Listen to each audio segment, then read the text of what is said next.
At 16, I learned two truths in my family. Silence was survival, and I was terrible at staying silent. I didn't scream, I didn't rebel, I just asked questions.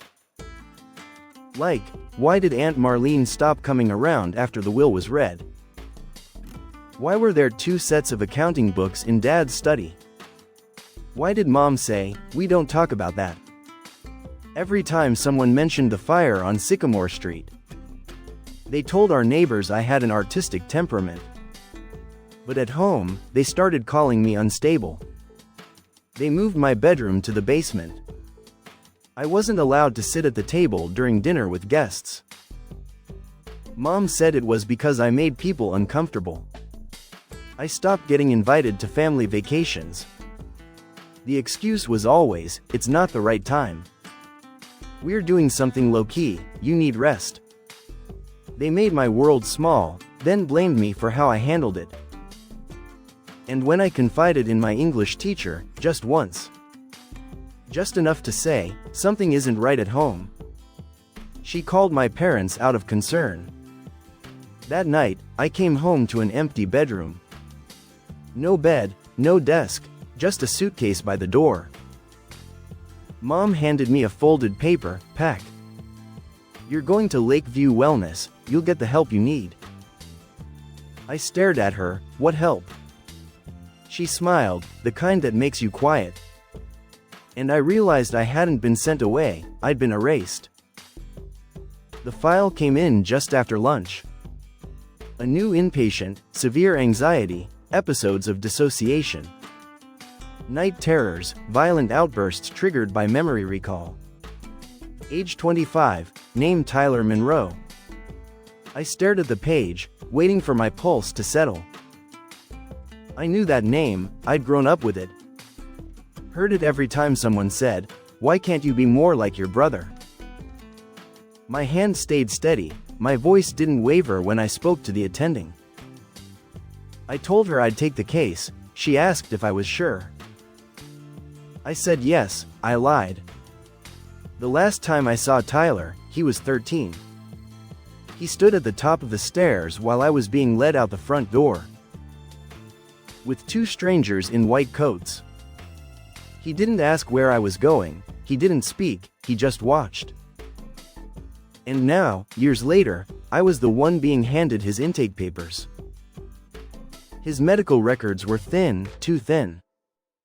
As if someone had scrubbed the story clean. Tyler had been admitted 2 days earlier, after attacking a mirror in his apartment. He didn't remember doing it, but neighbors heard the screaming. They said he kept shouting a name they couldn't make out. What it was, I had a guess. That afternoon, I walked into the observation room.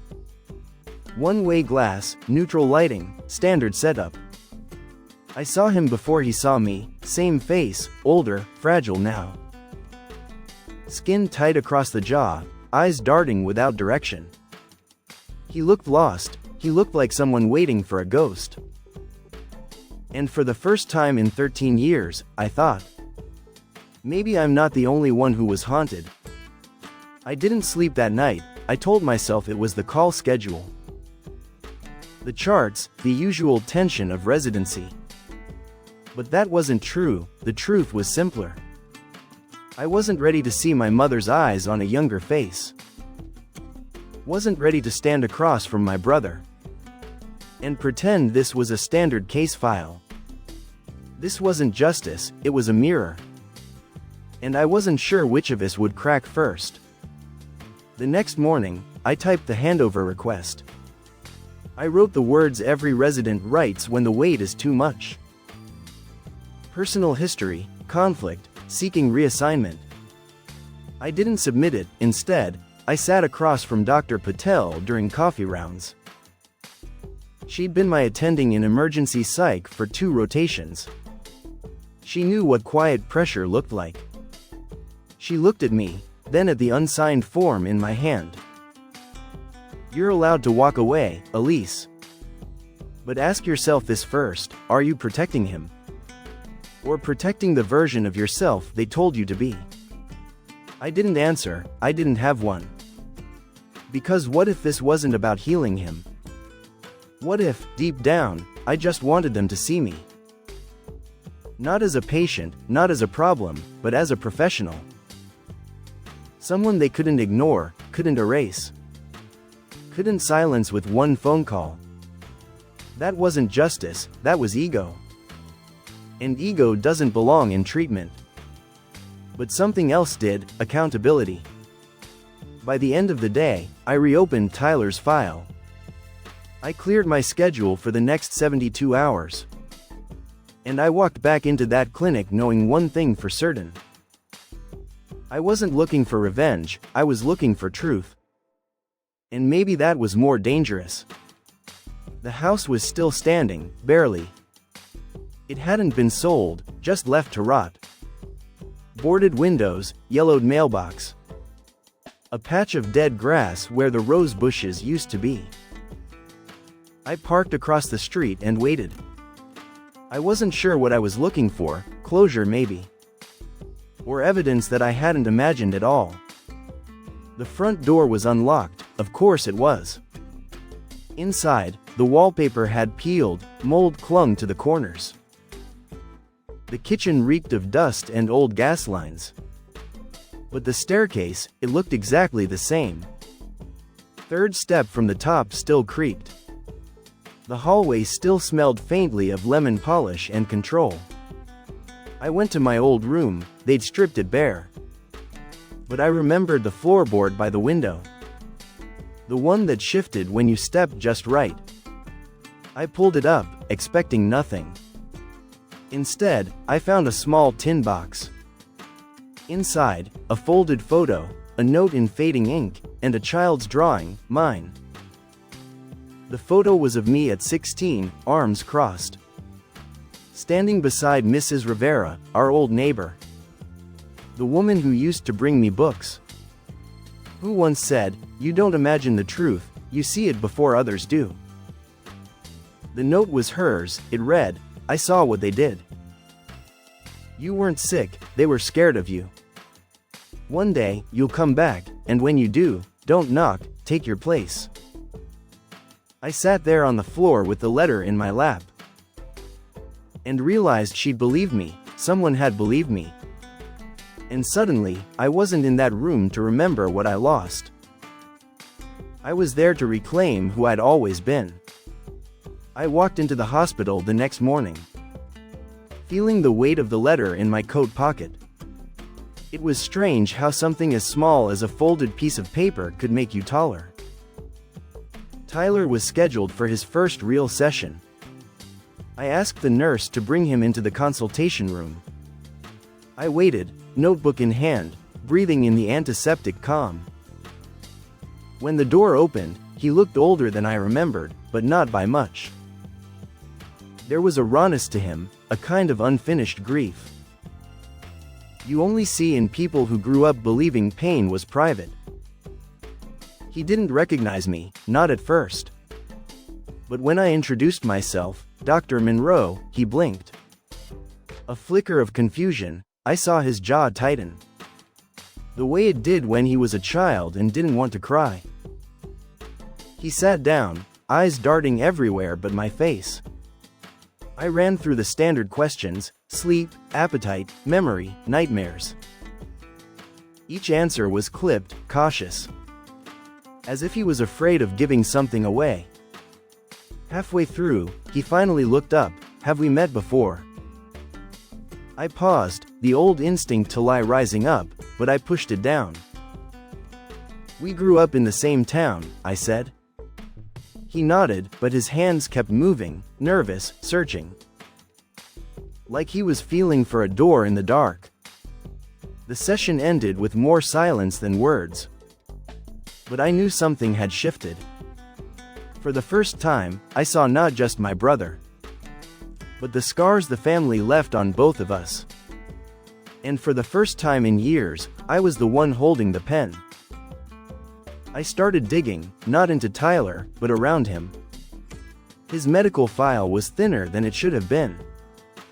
2 hospitalizations, both undocumented beyond vague notes. Stress-related episode, monitor for delusions. No diagnostics, no long-term plans, just a trail of exits and silence. I filed a formal request for his prior therapy materials.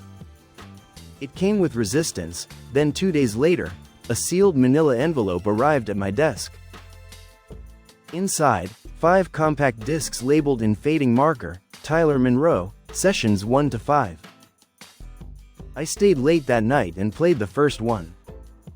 The audio was grainy, the voice on the tape was barely teenage, restless, defensive. "What if I saw something I wasn't supposed to?" Tyler said. The therapist asked, "Like what?" Tyler paused, then whispered, "She didn't scream. She just looked at Mom, and then they took her." My stomach tightened. I skipped to the next tape. "Tyler, they said she had to go because she was dangerous." But she wasn't, I think she just knew too much. By the third session, his voice cracked in places. He talked about nightmares, doors slamming. A woman's voice saying, "Make her disappear." He never said my name, but he didn't have to. I sat in that dark office, listening to a child who'd buried a truth because the adults in his life made lies feel safer. Tyler had been protecting the family story. The same way I'd tried to rewrite mine into something survivable. And now, years later, both versions were unraveling, on record, on tape. For the first time, I had more than memory, I had evidence. The family session was set for Thursday. It wasn't mandatory, but the clinic strongly encouraged participation. Cynthia RSVP'd within the hour, so did Robert. I wasn't surprised, they loved controlled performances. Especially the ones where they could pretend to be victims of circumstance. I cleared my calendar that day, not just for Tyler, for myself. I knew what I wanted to say, I just didn't know what I needed to hear. The night before, I stood in front of the bathroom mirror longer than usual. Hair up, no jewelry, minimal makeup, nothing performative. Just presence, just precision. I wore navy, not black, not mourning, not memory. Something sharp, quietly formal, like a verdict. Before I left my apartment, I slipped Mrs. Rivera's letter into my bag. Not because I needed it, but because I owed her presence in the room. She saw me when no one else did. She wrote the truth when I was too young to name it. At the hospital, I reviewed Tyler's updated treatment plan. I rehearsed the session in my head, how I'd open, how I'd manage redirection. What I'd do if someone cried or shouted or denied. I reminded myself, this wasn't about revenge, it was about clarity. Tyler needed the truth, even if it came from the person his family tried to erase. And maybe, in some quiet way, I needed it too. Not to heal, not to make peace, but to be seen. Fully, professionally, and without apology. And I'd earned that moment, not through rage, through return. They arrived late, Cynthia in a beige coat, Robert in navy. Neutral, respectable, deliberate. The kind of colors people wear when they want to look blameless. Tyler was already seated, shoulders stiff, fingers tapping the hem of his sleeve. I stood to greet them, they nodded, polite, no recognition. Just the vague air of parents used to being admired. I offered them water, they declined. I asked if they were ready to begin. Cynthia smiled and said, "Of course, we want what's best for our son." I sat across from them, opened the file, and began as I would with any case. Tyler is responding to environmental cues. Triggers linked to memory, specifically suppressed trauma. His symptoms are consistent with dissociative episodes, rooted in early adolescent events. Cynthia tilted her head, such as. I looked directly at her, such as watching a sibling being institutionalized. For the convenience of the household, without cause, without diagnosis, just removal. There was a silence, then a flicker. Cynthia's expression didn't change, but her eyes narrowed. Robert shifted in his chair. "Excuse me," he said. "Are you saying our son's condition is our fault?" I closed the file. "I'm saying trauma doesn't just happen in war zones. It happens in dining rooms, in family rooms. In houses that teach silence more than safety." Tyler's hands stopped moving. He whispered, "You were the one, the girl from the stairs." I met his gaze. "My name," I said clearly, "is Dr. Elise Monroe." Cynthia's face didn't break, but her knuckles turned white around the armrest. "I knew you looked familiar," she said, soft as a snake. Robert's lips parted, but no words came. Tyler blinked fast, like his mind was catching up to his memory. "I saw them take you. I heard Mom say you were dangerous." Cynthia cut in. "That was years ago. She was unwell. We did what we had to do." I kept my voice steady. "No, what you did was labeled truth as instability. You turned questions into symptoms, and then you buried me." Robert stood. "We're leaving." But Tyler didn't move. "I remember everything now," he said.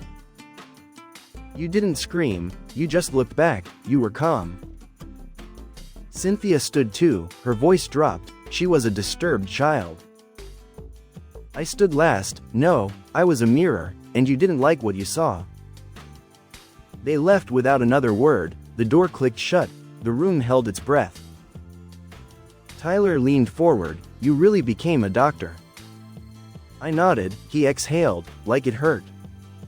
"I think they're afraid of you now." I didn't smile. I didn't gloat. I just gathered my notes. And replied softly, "Good." The day after the session, I filed a transfer request for Tyler. It wasn't personal, it was protocol. Treating someone so deeply tied to your own history isn't just unethical, it's dangerous. Not for them, for you. The clinic director approved it in under an hour, no questions. Just a nod of respect and a quiet, "You did what many wouldn't." Before I let go of the case entirely, I submitted an internal memorandum. I attached transcripts from the tapes, notes from Tyler's sessions, and a supplemental file labeled, "Family Influence, Suppression of Symptoms." I didn't embellish, I didn't accuse, I just recorded what was real. What had been real for years, hidden behind polite family smiles and incomplete paperwork. That afternoon, I accessed the archived patient database. My name wasn't there, no file, no notes, no record of admission. Legally, I'd never been institutionalized. But I remembered the walls, the way they hummed at night. The weight of the locked door, and the silence that followed me after. I requested a search by insurance billing. That's where I found it. A shadow file under an alias, a physician's signature I didn't recognize. Diagnosis: acute adolescent psychosis, behaviorally disruptive. I was 15, there was no therapy, no medication, just observation, just silence. I printed it out and held it in my hands, thin paper, heavy truth. It wasn't justice, not yet, but it was proof. For so long, I thought my story was too quiet to matter. But quiet things leave marks, you just have to know where to look. The story wasn't supposed to spread, but someone on the clinic board leaked the memo. Maybe it was the phrasing, maybe it was the tape transcripts. Maybe it was the fact that I signed my full name for the first time in years without flinching. 2 weeks later, a small wellness blog picked it up. Then a mental health rights forum, then a journalist called asking for a quote. I declined. The story didn't need my voice anymore. The truth was out there, in plain sight. Cynthia sent a cease and desist. She claimed defamation, emotional distress. and a sustained campaign of public humiliation. I forwarded it to legal and went back to work. I didn't have to defend myself. I had the file, I had the billing record, I had the tapes. Tyler sent me a short email, one line. They're pretending none of it happened. I replied with just 2 words, of course. The hospital issued a formal review of the Monroe case history. The original diagnosing psychiatrist surrendered his license. An ethics panel opened, quietly, off the record, but not off the books. Dr. Patel found me in the hallway one evening and said, "Do you know how rare this is, for someone to come back and expose it from the inside?" I said, "I didn't come back to expose it, I came back to understand it." The exposure was just collateral. That night, I walked home alone, no music, no distractions. Just the sound of my own footsteps, solid and certain for the first time. The world was speaking my name, and this time, I wasn't flinching. The invitation came in a cream envelope, heavy paper, embossed seal.